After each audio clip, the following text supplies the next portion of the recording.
Então, voltando à nossa aula, nós estamos falando sobre rol de crimes hediondos, né? E nós tínhamos acabado de explicar a questão do estupro. Voltando aqui, nós temos então o entendimento de que predominava nos tribunais superiores a orientação de que o estupro e o estupro de vulnerável, para serem considerados hediondos, deveriam ser cometidos com violência real. Então, prestem bem atenção. Nós tínhamos um entendimento anterior de que o estupro, e aí é uma questão, já que todo mundo aqui é advogado, ou não tem advogado, tem um recém-formado ali. Ok. Tem o entendimento de que havia necessidade de que o estupro fosse praticado com violência real, né? Mas esse entendimento aqui dizia o seguinte: bom, para ser um estupro normal, e para eu caracterizar o estupro de vulnerável, no caso, não bastava que ela fosse menor de 14 anos, mas que aquele ato sexual tivesse sido praticado com violência, para que ele fosse considerado estupro.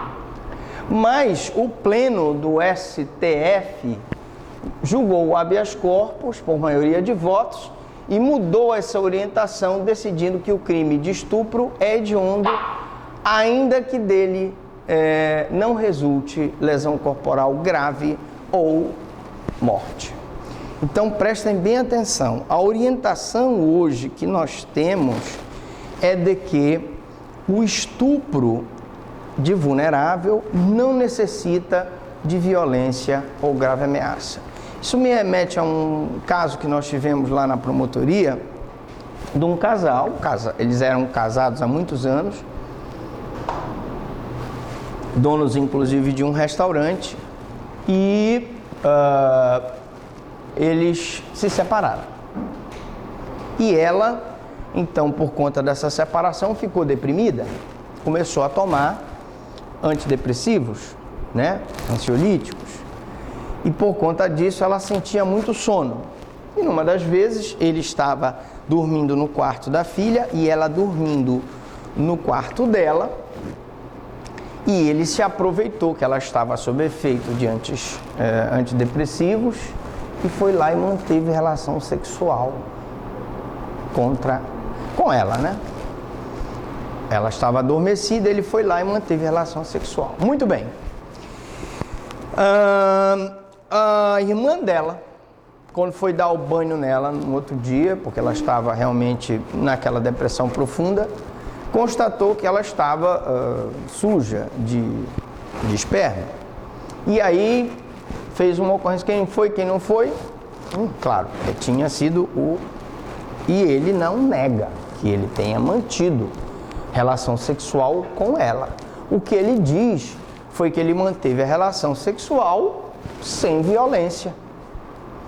Só que como ela estava sob o efeito do antidepressivo, ela era vulnerável para a lei. Portanto, ele, teoricamente, foi condenado pelo estupro de vulnerável por conta da questão da violência sexual contra uma vítima que era vulnerável, ok? Então, esse é o entendimento. Claro que o advogado de defesa veio com a tese de que, como não foi uma violência real, ele não poderia ser condenado como estupro e muito menos considerado crime hediondo.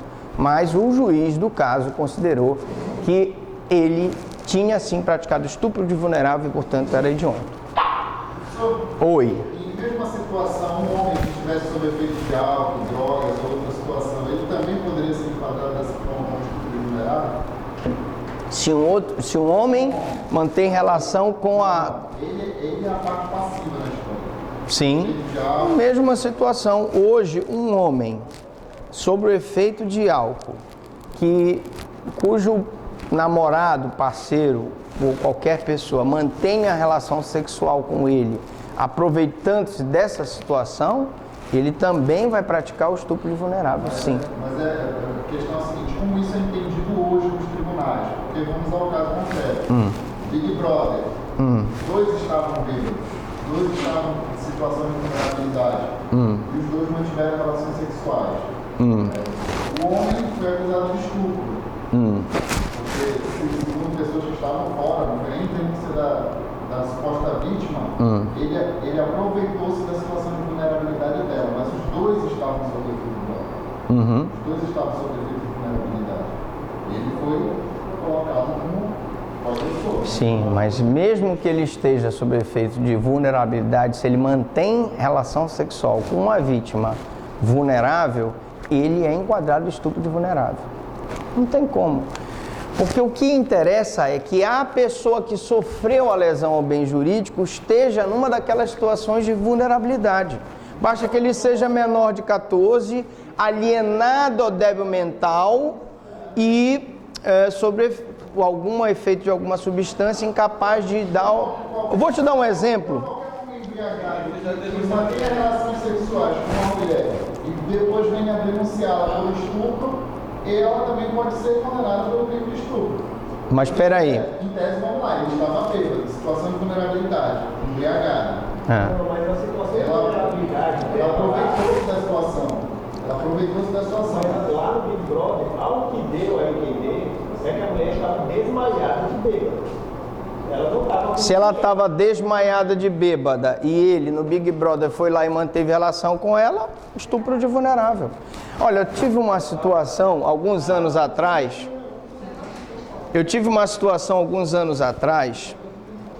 que nós tínhamos uma moça que era portadora de síndrome de Down. Olha lá, presta atenção vocês aí. E os pais dela sempre tiveram o cuidado de ficar com ela, né? Vamos lá, depois a gente vê esses debates paralelos para não atrapalhar. E aí o que aconteceu? Essa moça ficou um dia só na casa e o vizinho do lado olhou, viu que ela estava só, né? Era uma moça bonita, né, e tal. E ele pulou o muro da casa e manteve relações sexuais consentidas com ela. Consentidas. Aí, quando o pai chegou, a mãe chegou, descobriram o que tinha acontecido. Ela contou inocentemente o que tinha acontecido, né? E até disse em audiência que tinha concordado.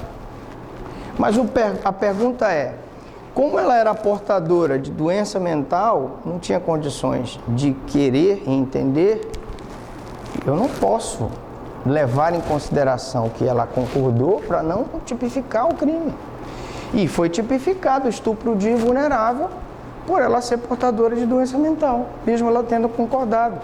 Então, como você falou, se ela estava desmaiada,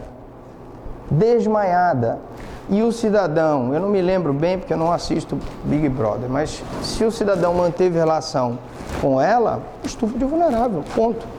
O fato do homem, se o homem está embriagado e ele tem condições de manter relação sexual com a mulher, ele não está assim tão embriagado e tão em situação de vulnerabilidade. Não está. Então tem que realmente verificar.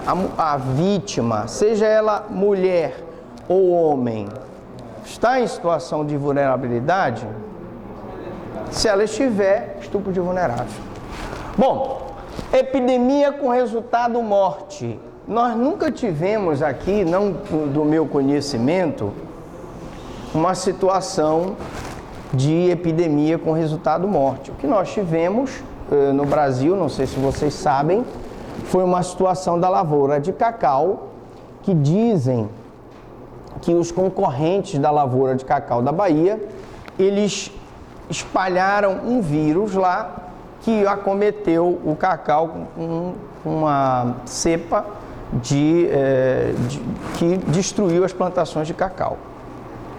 Mas se nós tivéssemos uma situação de um laboratório que espalhasse um vírus mortal, um ebola ou qualquer outro vírus, e que resultasse morte, nós teríamos um crime hediondo. Também a falsificação, corrupção, adulteração ou alteração de produto destinado a fins terapêuticos ou medicinais. Isso é muito grave, porque se eu tenho um remédio para pressão alta e a pessoa está vendendo farinha, e nós tivemos já situações nesse sentido, isso está se comprometendo toda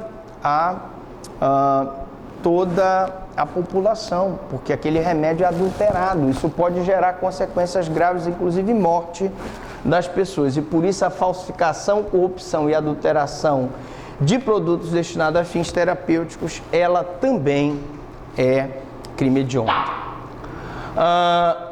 Nós temos o crime de genocídio, né?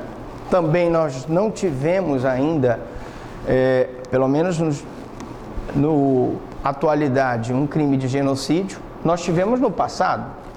Por exemplo, dizem os historiadores que a eliminação dos quilombos é uma espécie de genocídio. Dizem os historiadores que a morte a exterminação de Canudos foi uma espécie de genocídio, porque o genocídio ele está relacionado à eliminação daquele determinado grupo religioso, étnico. Então, por exemplo, quais foram os maiores genocídios que nós tivemos na história da humanidade? O Holocausto Judeu, nós tivemos o genocídio dos armênios na Armênia, praticado pelos turcos otomanos.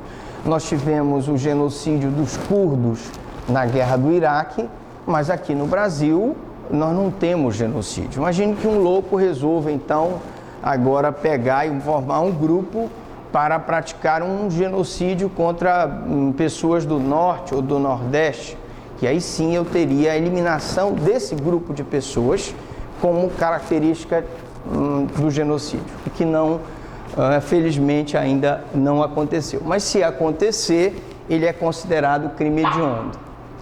Também nós temos aí a exploração sexual, o favorecimento da prostituição de crianças e adolescentes vulneráveis. Foi a última inserção que nós tivemos no rol de crimes hediondos. Como eu falei na última fala, o crime hediondo ele precisa de um rol que esteja dentro do artigo 1º da Lei 8.072/90. Então, eu só posso considerar crime hediondo aquele que está no rol. Por exemplo, nós temos um projeto que tramita no Congresso Nacional que quer transformar a corrupção em crime hediondo. Eu até sou favorável. E até nós defendemos isso na nossa tese de doutorado. Mas para que a corrupção, o peculato, a concussão sejam considerados crimes hediondos, eles têm que estar aqui no rol. E o último que foi colocado foi o favorecimento da prostituição de crianças e adolescentes vulneráveis. Bom, e o que não são crimes hediondos? Muitas pessoas confundem algumas situações que são crimes hediondos e outras que não são crimes hediondos. Então eu tenho, por exemplo, os crimes militares, porquanto não se encontram arrolados no artigo 1º da Lei 8.072, e qualquer outro crime que não esteja no artigo 1º não é crime hediondo.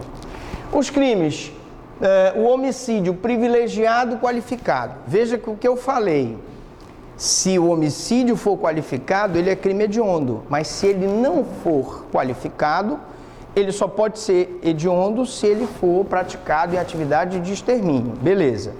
Mas e por que o privilegiado qualificado não é? Hein? Vocês aí de trás, aí que estão no celular, por que não é o homicídio qualificado privilegiado crime hediondo? Quem sabe explicar? Alguém sabe? Por que o homicídio privilegiado qualificado não é crime hediondo? Ninguém sabe explicar? Gente, é porque aqui há um concurso entre o privilégio e a qualificadora. E esse privilégio, ele elide a caracterização do crime hediondo. Porque o privilégio é objetivo. Objetivamente falando, se considera o privilégio. E mesmo que o homicídio seja qualificado, eu não vou considerá-lo hediondo. O roubo simples e as hipóteses de roubo qualificado. O roubo, ele é um crime de grave potencial ofensivo. Mas ele não é um crime hediondo.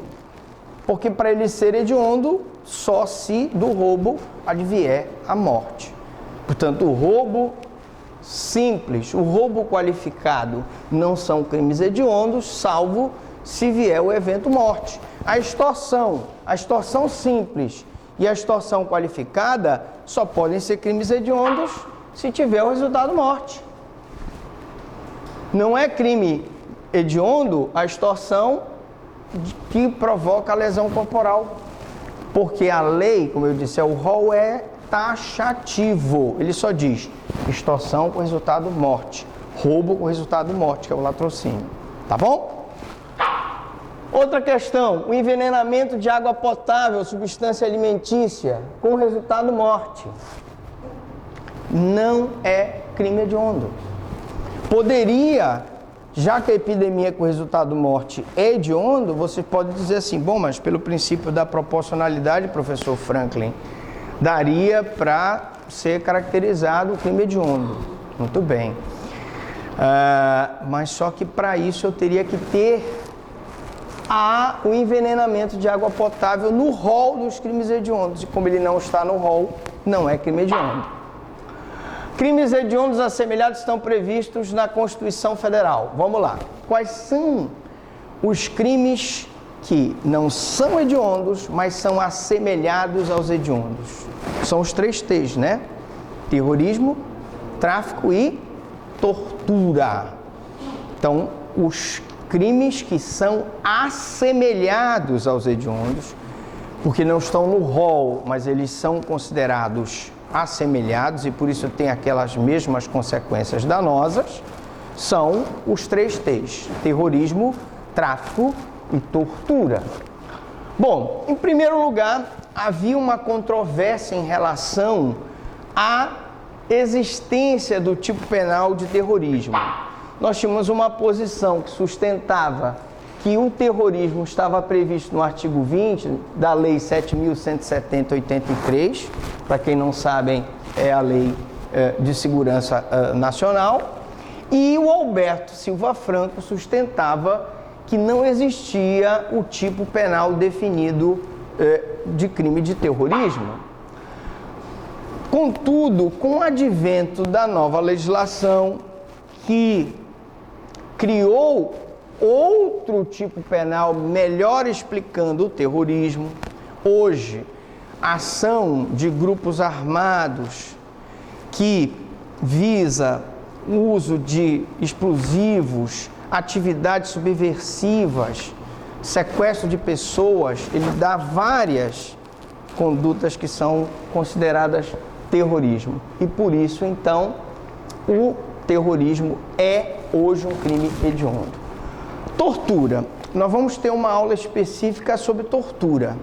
Mas é importante saber o que é que diferencia a tortura de outro crime. Inclusive, no exercício de vocês, tem algumas perguntas em relação a essa questão. A tortura, tal como ela foi prevista na Lei 9.455, é o suplício ou tormento violento infligido a alguém. Mas esse suplício ou tormento violento, ele é praticado com uma finalidade. Exemplo, vamos lá. Se você é acusada da prática de um crime e você é torturada para confessar esse crime, eu tenho um crime de tortura. E qual a diferença do homicídio qualificado pela tortura ou a tortura qualificada pelo homicídio? Vamos lá, quem é que sabe a diferença entre o homicídio qualificado pela tortura e a tortura qualificada pelo homicídio? Vamos lá, debate. Quem sabe?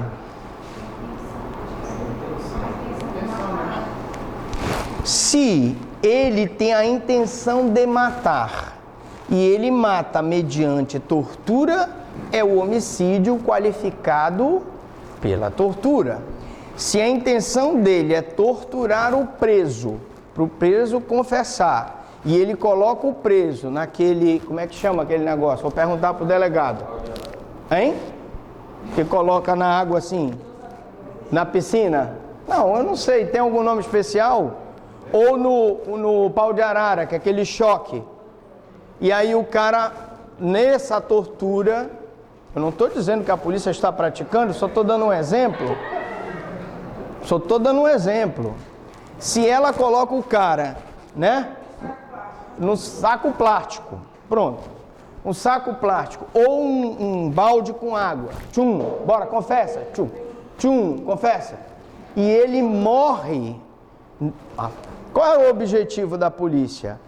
Torturar para conseguir a confissão, mas ele morreu em virtude dessa tortura, então é uma tortura qualificada pelo homicídio, tá? Aqui, a tortura é todo ato pelo qual alguém intencionalmente imprime um sofrimento agudo, com um determinado objetivo. Pode ser um objetivo de investigação criminal para confessar, pode ser uma situação de violência doméstica. Mulher não pode sofrer violência doméstica mediante tortura? Pode. Pode. Então, nós vamos ver essas diferenças na aula de tortura. Por ora, é dizer que a tortura é um crime assemelhado ao hediondo. E por fim, né, nós temos a primeira parte da lei de tortura como sofrimento físico ou mental imposto a uma pessoa para que ela forneça informação, caso da polícia, declaração ou confissão, para obrigá-la a omissão ou ação criminosa. Eu posso ter uma situação de uma empregada doméstica que é torturada para que ela não avise a patroa que os bandidos vão na casa dela. Imagine a seguinte situação: uma moça mora numa periferia e ela tem uma patroa muito rica que mora lá no Cristalville, e ela, o bandido que está com ela, diz: olha, tu vais deixar a casa, a porta lá da tua patroa aberta, que nós vamos entrar para fazer um roubo lá na casa. E ela se recusa, imaginemos. Mas ele pode então, o grupo dele, torturar essa empregada doméstica para que ela não denuncie essa prática desse crime. Se isso acontecer, é uma tortura por omissão. Também eu tenho tortura por discriminação. E aí, quando for relacionada com raça, cor, etnia, sexo, né, opção sexual, eu vou então poder enquadrar também na tortura. Nós tivemos recentemente o caso de um transgênero que foi agredido por ser transgênero pelos taxistas lá na DOCA. Acho que vocês se lembram desse caso, não lembram? Estão roubando, né? Estão roubando os taxistas, né? Bom, aí eu não sei te dizer se ele estava roubando. Estão roubando o taxista, bateram no taxista, aí eu vi só... Mas, vamos lá. Mesmo que ele estivesse roubando, qual era a conduta que eles teriam que ter? Ligar para a polícia efetuar a prisão do travesti lá, não foi? O que eles fizeram? Reuniram-se e começaram a espancar violentamente o cidadão, o que não pode, tá? Por discriminação sexual.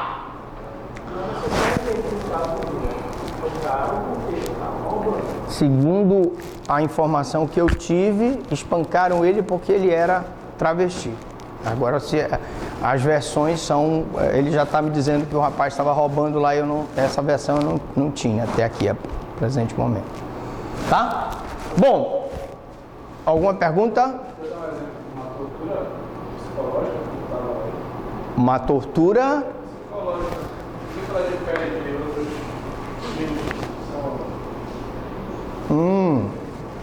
É uma boa pergunta. Tu já assististe Rambo? Já assististe o Rambo?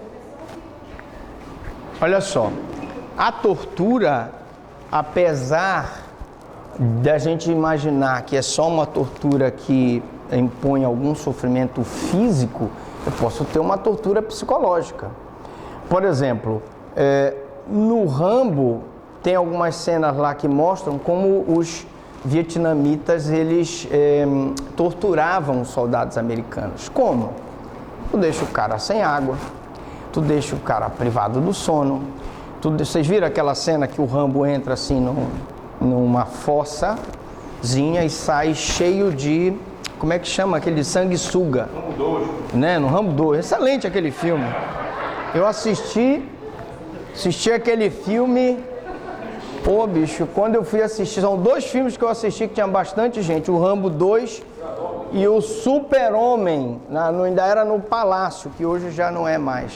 Mas eu quero te dizer que isso é tortura. Tu privar uma pessoa do sono é tortura, tá? Agora, nós tivemos uma situação lá, é um filme que eu vi agora que o cara foi mantido. Ah, A Casa de Papel. Vocês assistiram a série? Como é o nome dele? O rapazinho, o Rio, ele é capturado, é colocado lá, claro, ele é torturado fisicamente, mas ele está sendo privado do sono para ele confessar onde estão os demais componentes do grupo. Tem uma série também no Netflix que lançou, que é Os que Condenam. Oi? Os Olhos que Condenam, uma série baseada em fatos reais. Eu assisti, foi até bom tu me lembrares, né? Quando eu tiver tempo, daqui para 2069, eu vou assistir a segunda parte, que eu já assisti a primeira parte, que eles são presos, torturados, que são acusados pelo estupro da moça, mas tem uma segunda parte que eu ainda não assisti, mas é bom, viu? Podem assistir que é bom. Sobre tortura, acho que infelizmente é pouco conhecido e é uma leitura meio pesada.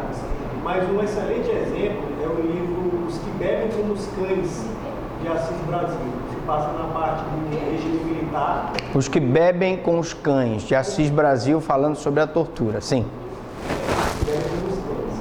Aí esse livro coloca os presos, coloca algumas pessoas, presos políticos, em celas onde eles perdem totalmente a noção do tempo, onde eles são alimentados, eles se alimentam como se fossem cachorros, porque eles ficam amarrados, e depois saem para o pátio. O livro é só sobre a tortura psicológica, nada mais, o tempo todo. Pois é, tortura psicológica, um exemplo de tortura psicológica. E no final do livro, vou contar...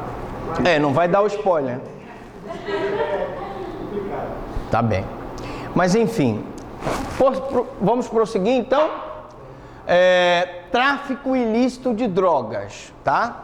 Bom, além de drogas, a 11.343, ela tem vários crimes, né?